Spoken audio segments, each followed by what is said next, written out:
नमस्कार, आप देख रहे हैं कंट्री कनेक्ट टीवी और मैं हूं आर्यस अवस्थी।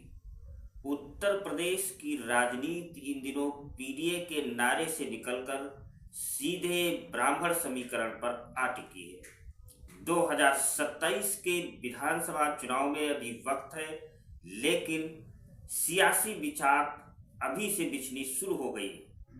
हर दल अपने अपने तरीके से पंडित जी को प्रणाम कर रहा है, पंडित जी को लुभाने में लगा है।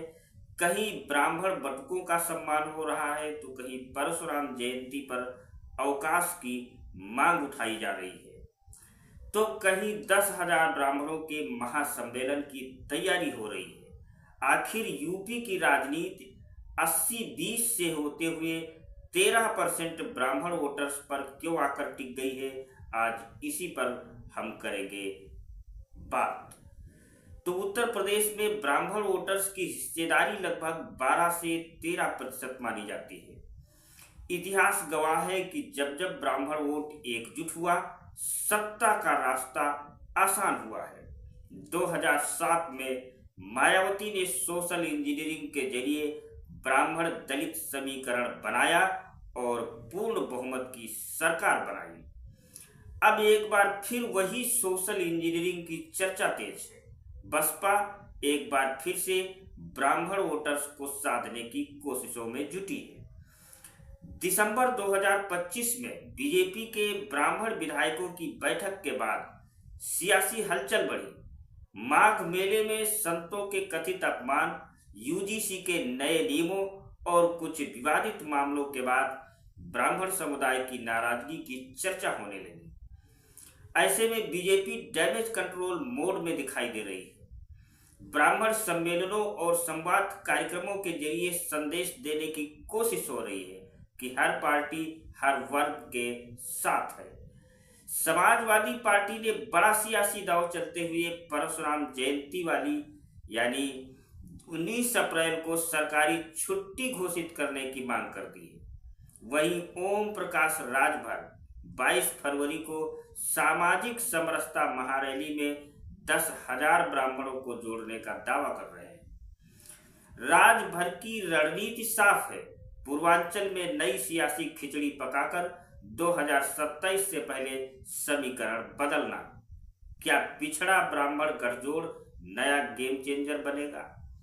कांग्रेस भी ब्राह्मण चेहरों को आगे कर संतुलन बनाने की कोशिश में है। छोटे दल भी ब्राह्मण सम्मेलनों के जरिए अपनी मौजूदगी दर्ज करवा रहे हैं, लेकिन सवाल यह है कि क्या ब्राह्मण वोटर्स एकजुट हो पाएंगे या फिर ये वोट अलग अलग दलों में बंटकर चुनावी गणित बिगाड़ देंगे।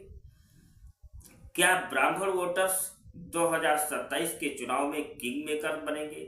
क्या परशुराम जयंती की छुट्टी का मुद्दा राजनीतिक लाभ दिला पाएगा?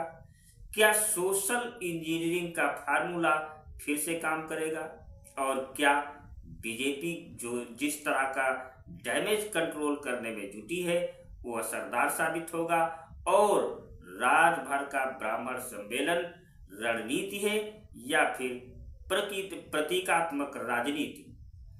कुल मिलाकर उत्तर प्रदेश की राजनीति 2027 से पहले नए मोड़ पर खड़ी है।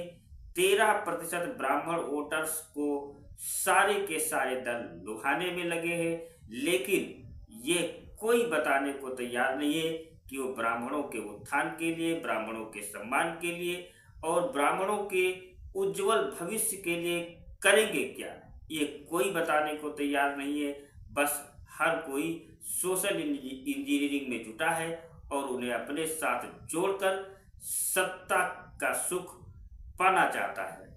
लेकिन बड़ा सवाल ये है कि ब्राह्मण वोटर्स आखिर जाएंगे तो किसके साथ और बिगाड़ेंगे तो किसका खेल बिगाड़ेंगे, ये सबसे बड़ा सवाल है।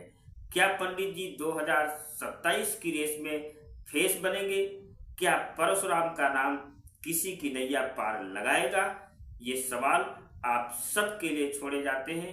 आप अपनी राय से कमेंट बॉक्स में अवगत कराएं और देश दुनिया की तमाम खबरों के लिए जुड़े रहें कंट्री कनेक्ट टीवी के साथ।